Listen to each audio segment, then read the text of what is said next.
பொண்ணோட அனுமதியே இல்லாம அவங்க போன்ல இருக்கக்கூடிய ரொம்ப பர்சனலான பிரைவேட்டான போட்டோஸ் வீடியோஸ் எல்லாத்தையுமே காப்பி பண்ணி ஆன்லைன்ல லீக் பண்ணிட்டான். எப்பவுமே மொபைல்ல இருக்கக்கூடிய ரொம்ப பர்சனலான பிரைவேட்டான போட்டோஸ் அண்ட் வீடியோஸ் அப்படிங்கிறது கையில இருக்கிற கத்தி மாதிரி தான். மொபைல் போன் வந்து கம்ப்ளீட்டா டெட் ஆயிடுச்சு, அதை அக்சஸ் பண்ணவே முடியல, அதுல ரொம்ப பர்சனலான பிரைவேட்டான வீடியோஸ்லாம் இருக்கு அப்படின்னா அதை சர்வீஸ் கொடுக்கறத தவிர்த்திடலாம். இந்த மொபைல் போனுக்கு ஏதாவது லாக் போட்டிருந்தீங்க அப்படின்னா அந்த டீடைல்ஸ் எல்லாம் சர்வீஸ் சென்டருக்கு ஷேர் பண்ணாதீங்க. கொல்கத்தாவை சேர்ந்த ஒரு பெண் தனது பதிவில் கொல்கத்தாவில் உள்ள ஒரு தொலைபேசி பழுது நீக்கு கடை அவரது தனிப்பட்ட வீடியோக்களை வெளியிட்டதாகவும் அதன் பிறகு அவருக்கு நூற்றுக்கணக்கான டிஎம்கள் வந்ததாகவும் குறிப்பிட்டுள்ளார். மேலும் அவர் இந்த சூழ்நிலையிலிருந்து எப்படி வெளியேறி வாழ்க்கையை மீண்டும் சீரமைக்க முடியும் என மக்களிடம் கேள்வி எழுப்பியுள்ளார்.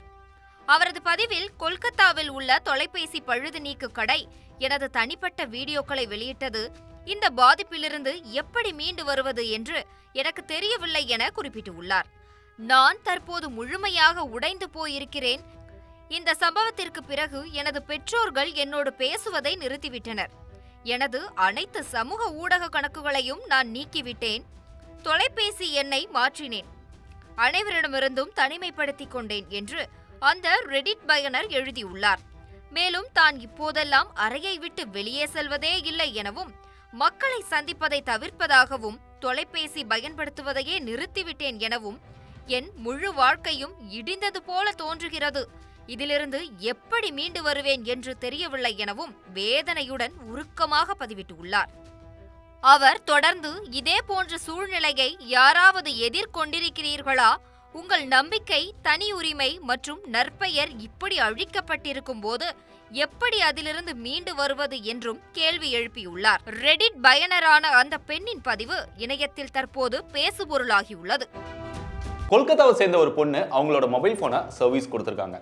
அங்க உள்ள ஒருத்தன் அந்த பொண்ணோட அனுமதியே இல்லாம அவங்க போன்ல இருக்கக்கூடிய ரொம்ப பர்சனலான பிரைவேட்டான போட்டோஸ் வீடியோஸ் எல்லாத்தையுமே காப்பி பண்ணி ஆன்லைன்ல லீக் பண்ணிட்டான். இதனால அவங்களோட சோசியல் மீடியா அக்கௌண்ட்ஸ்க்கு எல்லாமே தேவையில்லாத நிறைய அன்வான்ட் மெசேஜஸா வந்திருக்கு.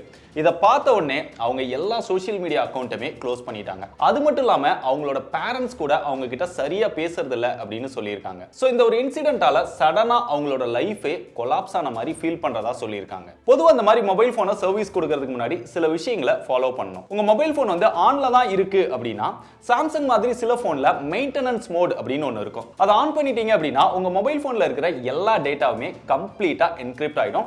அதை யாராலையுமே காப்பி பண்ண முடியாது. இல்ல ஒரு சில மொபைல் எல்லாம் பாத்தீங்கன்னா செக்யூர் ஃபோல்டர் அப்படின்னு வச்சிருப்பாங்க. அதுக்குள்ளலாம் நீங்க இந்த மாதிரி டேட்டாவை போட்டு வைக்கலாம். ஆனா இதுக்காக தேர்ட் பார்ட்டி ஆப் எதையுமே யூஸ் பண்ணாதீங்க. அதை ஈஸியா பிரேக் பண்ணிட முடியும். பட் இதெல்லாம் விட ரொம்ப சேஃபானது என்னன்னா உங்க மொபைல் போன்ல இருக்கிற டேட்டாவெல்லாம் கம்ப்ளீட்டா காப்பி பண்ணிட்டு ரீசெட் பண்ணதுக்கு அப்புறம் சர்வீஸ் கொடுக்கிறது தான் ரொம்ப பெஸ்ட். உங்க மொபைல் வந்து ஆன்ல தான் இருக்கு, ஆனா டச் ஒர்க் ஆகல, டிஸ்ப்ளே ஒர்க் ஆகல, மொபைல் போனை வந்து அக்சஸ் பண்ண முடியல அப்படின்னா அந்த சமயத்துல உங்க மொபைல் போன்ல இருக்கக்கூடிய இமெயில் ஐடியை வேற ஏதாவது ஒரு டிவைஸ்ல லாகின் பண்ணி ரிமோட் மெத்தட்ல அதுல இருக்கக்கூடிய கம்ப்ளீட்டா அந்த டேட்டாவை எரேஸ் பண்ணிட்டு அப்புறமா சர்வீஸ் கொடுக்கலாம். இல்ல உங்க மொபைல் போன் வந்து கம்ப்ளீட்டா டெட் ஆயிடுச்சு, அதை அக்சஸ் பண்ணவே முடியல, அதுல ரொம்ப பர்சனலான பிரைவேட்டான வீடியோஸ்லாம் இருக்கு அப்படின்னா அதை சர்வீஸ் கொடுக்கறத தவிர்த்திடலாம். இல்ல நான் சர்வீஸ் கொடுத்து தான் ஆகணும், எனக்கு வேற வழியே தெரியல அப்படின்னா முடிஞ்ச வரைக்கும் ஆத்தரைஸ்டு சர்வீஸ் சென்டர்ல சர்வீஸ் கொடுங்க. அப்படி கொடுக்கும் போதும் அந்த மொபைல் போனுக்கு ஏதாவது லாக் போட்டிருந்தீங்க அப்படின்னா அந்த டீடைல்ஸ் எல்லாம் சர்வீஸ் சென்டருக்கு ஷேர் பண்ணாதீங்க. அது போக அதுல எக்ஸ்டர்னலா இருக்கக்கூடிய சிம் கார்டு, எஸ்டி கார்டு, இன்னும் என்னென்ன விஷயங்கள்லாம் கழட்ட முடியுமோ எல்லாத்தையுமே கழட்டினதுக்கு அப்புறம் அதை சர்வீஸ் கொடுங்க. எப்பவுமே மொபைல்ல இருக்கக்கூடிய ரொம்ப பர்சனலான பிரைவேட்டான போட்டோஸ் அண்ட் வீடியோஸ் அப்படிங்கிறது கையில இருக்கிற கத்தி மாதிரி தான். எப்போ வேணாலும் நமக்கு ஆபத்தா முடியலாம். அதனால இந்த மாதிரியான விஷயங்கள் எல்லாம் உங்க மொபைல் போன்ல ஸ்டோர் பண்ணாம இருக்கிறது ரொம்பவே நல்லது.